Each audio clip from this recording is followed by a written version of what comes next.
up guys to my small channel.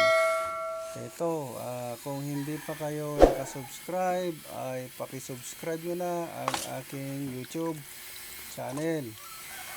Kung pakihit nyo na rin ang notification bell at para ma-update kayo sa susunod ko pang mga upload. Ngayon guys ay magluluto tayo ng adobong pato.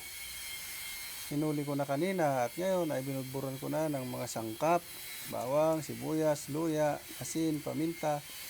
At ito ay sinalang na rin natin ng kaunti upang tuloy-tuloy ang paglambot. Ayan, tinubigan na rin natin ng medyo marami-rami mga idol para tuloy-tuloy ang paglambot ng ating nilalagang karne ng pato. Ayan, tulad sa nakikita nyo. Nilagyan din natin mga idol ng oyster sauce para sumarap-sarap ng konti ang panimpla ng kanyang lasa.